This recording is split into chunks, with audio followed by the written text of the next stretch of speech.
Espiritismo desvenda os grandes enigmas da vida. De onde venho? Para onde vou? O que acontece após a morte?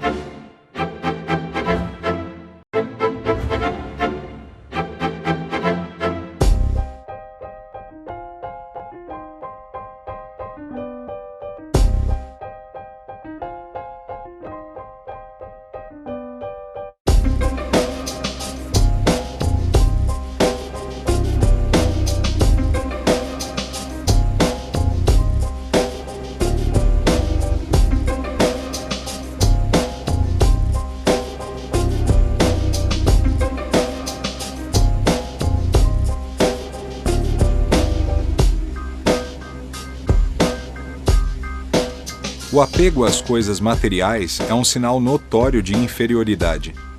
Porque quanto mais o homem se prende aos bens desse mundo, menos compreende sua destinação. Pelo desinteresse, ao contrário, ele prova que vê o futuro de um ponto de vista elevado.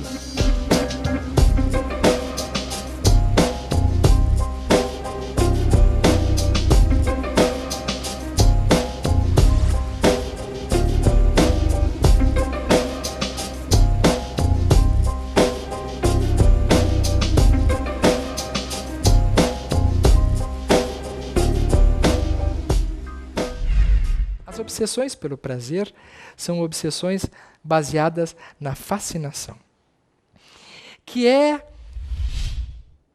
a mais grave de todas por um motivo muito simples. A pessoa não se dá conta que está obsidiada. Ela não percebe. E por que ela não se dá conta? Porque ela não se sente mal. Pelo contrário, ela se sente muito bem, ela se sente muito feliz. Então ela poderá ser capaz de destruir a sua vida familiar, ela poderá ser capaz de destruir várias coisas importantes na sua vida em busca de ser feliz. Nós vemos pais largando filhos, relacionamentos se destruindo, porque as pessoas dizem, eu tenho direito à minha felicidade. Eu tenho direito de ser feliz, eu nasci para ser feliz. E quando a felicidade da gente se constrói em cima da infelicidade dos outros, nós temos que acender o sinal de que algo não está certo na nossa vida. Os prazeres da vida material, eles concentram a atenção do espírito que muitas vezes, por não perceber necessidades mais refinadas, projeta exteriormente o que lhe falta interiormente. Particularmente através de um sentimento que, dentre outros, talvez seja o mais perigoso para os processos de fascinação, que é a vaidade. Por que a vaidade? Porque a vaidade é um dos únicos sentimentos que faz com que o indivíduo não reconheça as suas falhas. Muito difícil resistir à vaidade, muito difícil resistir ao orgulho, muito difícil resistir ao egoísmo, porque a sociedade que nos cerca nos cobra atitudes que afloram estes sentimentos. Nós somos cobrados constantemente a nos apresentarmos muito bem, a sermos pessoas de sucesso. Só são felizes os que têm sucesso, não é? Então, as pessoas isso acaba insuflando a nossa vaidade. Nós acabamos nos deixando levar por essa aparência externa e que vem contaminando não só o nosso jovem, como também o pessoal na maturidade ou mesmo o pessoal que já está adentrando a velhice, ou seja, a valorização do externo desqualificando o interno. Quais são os exemplos que estão sendo dados, né, de vaidade, de beleza, de perfeição, até para que isso não se torne uma coisa negativa? Como assim? Se a gente vê uma pessoa bonita e a gente quer ser como, pelo menos parecido com aquela pessoa, é uma forma natural até. Agora, quando nós começamos a fazer coisas que não está no nosso eu, que a gente começa excessivamente, desvaradamente atrás de alguma coisa, aí começa a pender muito para um excesso, e todo o excesso é prejudicial. Nós vivemos uma cultura eminentemente narcisista, né? Onde está dito que a pessoa, para ser feliz, ela precisa ter dinheiro, ela precisa ser bonita, ela precisa ter poder, ela precisa ter prestígio. E as pessoas correm atrás disso. Como se alcançando isso, finalmente a felicidade. Finalmente a realização. Um padrinho de uma criança compra um brinquedo, custa um dinheiro enorme. E a criança escolhe brincar com a caixinha de fósforo. E você fica tentando empurrar o brinquedo caro e ela só quer aquele que custa R$1. Por quê? Porque a criança, quando ela busca o seu prazer, ela quer atender às suas necessidades. No momento em que você começa a abrir mão das suas necessidades em nome das necessidades sociais, você começa a se perder de si mesmo. É aquela menininha que liga para casa da amiga. Com que roupa você vai? Aí ela vai escolher uma roupa que seja compatível com a da amiga. Depois de algum tempo, ela vai usar rosa porque está na moda, mesmo que ela odeie rosa na sua intimidade. E aí ela vai cortar o cabelo de acordo com a moda, vai vestir a roupa que todo mundo está vestindo, vai procurar o comportamento que todo mundo faz. E depois de algum tempo, ela não sabe mais o que ela gosta. Aí vai pagar R$200 num psicanalista para tentar se achar. Sabe? Quem sou eu? O que é que eu gosto mesmo? E nesse momento você está totalmente perdido de si mesmo e não sabe mais o que você precisa para ser feliz. E o que é que você vai ter que fazer? Se conhecer de novo. O que o ser humano tem procurado preencher? Que vazio é esse que a comida não preenche? Que vazio é esse que o álcool não preenche? Que vazio é esse que as drogas não preenchem? Que vazio é esse que as perversões sexuais não resolvem nunca? Que vazio é esse que comprar não resolve? Que vazio é esse que jogar não resolve? Que vazio é esse cujas conquistas amorosas não resolvem? É tão grave esse problema nos nossos dias que nós percebemos os jovens hoje tendo um processo obsessivo de repetição de relacionamentos superficiais. Qualquer coisa que te dá prazer, que te alivia algum tipo de sensação de pressão emocional, ou de angústia, ou de ansiedade, pode partir para o abuso, né, e até virar uma dependência, que são os compulsivos. E existe os compulsivos, né, os dependentes de amor e sexo, né, que até existe um grupo chamado Dependentes de Amor e Sexo Anônimos, na qual a gente percebe que, na realidade, no fundo, essas pessoas, o maior medo delas é perder. Perder pessoas, perder lugares, perder coisas. Então, quando a pessoa tem esse comportamento chamado DASA, e que tem a ver com a compulsão sexual, ela pode ter dois tipos de comportamento. Ou ela não tem relação sexual com nada nem com ninguém, né? Ou ela tem com todo mundo ao mesmo tempo, o tempo todo. É a mesma maneira, são maneiras diferentes de se conseguir a mesma coisa. O quê? O não compromisso. Quando eu começo a misturar essas energias, quando eu vejo que uma pessoa A, por exemplo, né? A tem relação com B, que tem relação com C, A e C trocam energias. Eu vou fazendo uma mistura que não é positiva na hora de uma troca de energias.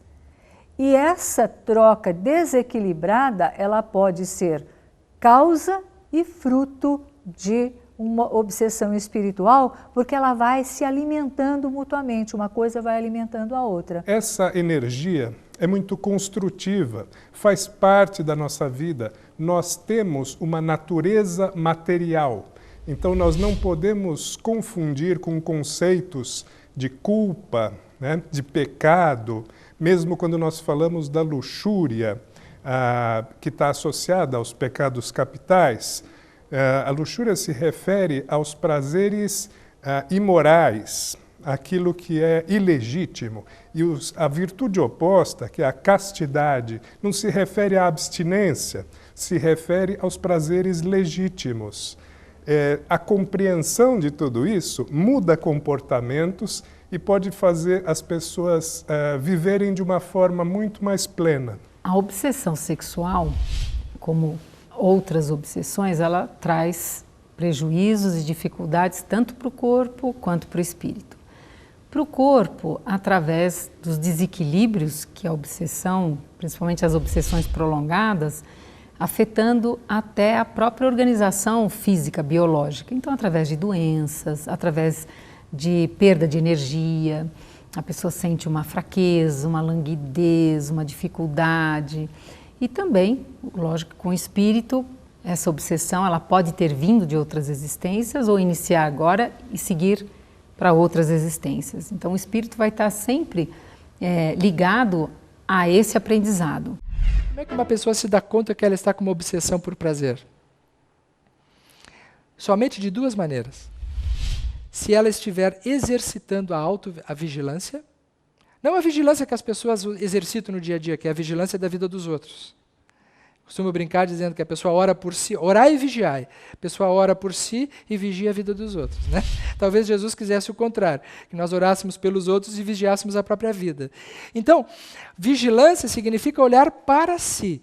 Se a pessoa faz esse exame, tem humildade, ela pode se dar conta desse processo. Se ela não tiver isso, ela se isola. E por que ela se isola? Porque a primeira coisa que os obsessores fazem é retirá-la do ambiente de grupo, porque a segunda forma é ouvir os outros. É o amigo que chega e diz, cara, tu está pisando na bola. Não é assim, isso que está fazendo está errado. Se ela não ouvir isso, ela segue em processo de fascinação. Qual seria a melhor forma de lidar com esse problema? Acho que sempre se disse, né? O primeiro passo para resolver um problema é admitir que tem um problema.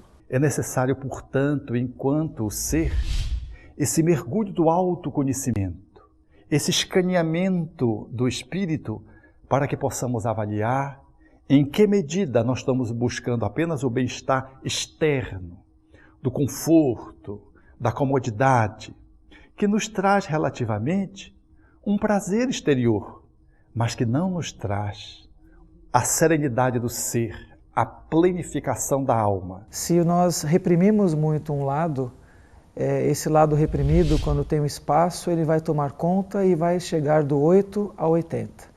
Então, o equilíbrio entre esse 8 e 80 é o caminho mais correto para que o prazer de viver seja algo saudável e que eu não prejudique a minha vida, nem a vida de ninguém, nem a minha programação reencarnatória. Porque o exercício do livre-arbítrio, se eu não temperar o meu livre-arbítrio com raciocínio, eu com certeza vou pecar pelo excesso, para menos ou para mais. Então, esse imperialismo do eu acho que a gente tem que trabalhar muito nas psicoterapias, nas consultas médicas, para as pessoas aprenderem a equilibrar o egoísmo com o altruísmo. Se nós caminharmos no sentido da elevação espiritual, do crescimento espiritual, nós construiremos dentro de nós um castelo de coisas boas, de coisas positivas, que serão a nossa sintonia para aqueles espíritos que virão ao nosso socorro. Se for o prazer apenas, ou o sofrimento, obsessões. Mas se for a caridade, mas se for a oração, mas se for a espiritualidade como um todo, quais são as sintonias? As sintonias superiores. Então, nós estaremos inaugurando um outro tipo de prazer, que é o prazer que interessa a humanidade. O prazer pela realização plena. Nós não nascemos para ser felizes aqui, mas nós nascemos para vivermos um processo de construção de felicidade mais ampla, na qual os momentos difíceis, com os momentos bons, eles se intercalam. Não que nós não devemos na vida ter nenhum prazer, mas é preciso que nós tenhamos muito cuidado para que as coisas materiais não sufoquem as coisas espirituais. O prazer deve ser controlado e deve ser uma coisa sadia.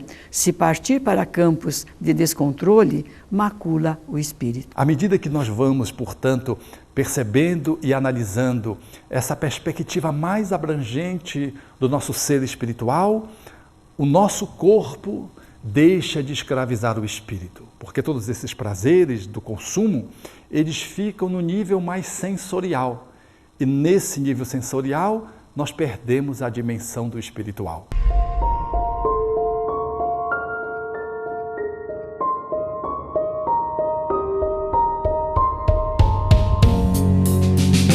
Qual a mais meritória de todas as virtudes? Todas as virtudes têm seu mérito, porque indicam progresso no caminho do bem. A virtude sempre que há resistência voluntária ao arrastamento das más tendências. Mas a sublimidade da virtude é o sacrifício do interesse pessoal pelo bem do seu próximo, sem segundas intenções. A mais merecedora das virtudes nasce da mais desinteressada caridade.